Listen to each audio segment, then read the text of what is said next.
உங்க வீட்டில் திடீரென மின் கட்டணம் அதிகமா வருதா? அப்போ உடனே மீட்டரில் இதை மாத்திடுங்க. மாதம் 1200 முதல் 1500 ரூபாய் வந்த கட்டணம் இந்த முறை 2500 ரூபாய் என்று வந்திருக்கும் பொழுது முதல் சந்தேகம் மீட்டரில் ஏதாவது பிரச்சனையா என்று எண்ண தோன்றும். ஆனால் பல சமயங்களில் காரணம் மிகவும் சாதாரணமானது, ஆனால் நாம் கவனிக்காத ஒன்று. முதலில் ஒரு சின்ன சோதனை பண்ணுங்க. வீட்டில் இருக்கும் எல்லா மின் சாதனங்களையும் அணைச்சிட்டு மீட்டரை கவனிங்க. யூனிட் இன்னும் நகர்ந்தால் எங்கேயாவது கசிவு இருக்க வாய்ப்பு இருக்கு. இது பழைய ஒயரிங், ஈரப்பதம், கவரில் ஊறல் போன்ற காரணங்களால் கூட இருக்கலாம்.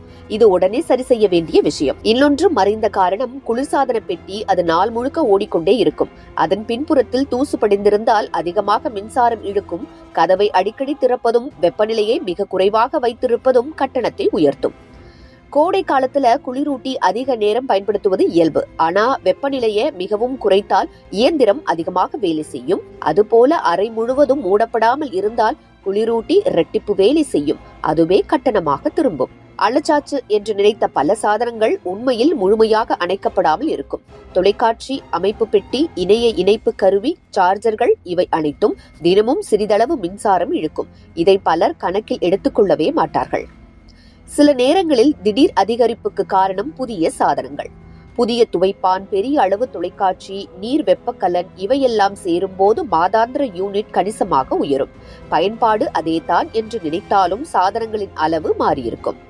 சில நேரங்களில் மின்சார வாரியம் கணக்கெடுக்கும் நாட்கள் மாறியிருக்கும். 2 மாதம் பதிலாக 70 முதல் 75 நாட்களுக்கு கணக்கெடுத்தால் யூனிட் அதிகமாக தோன்றும்.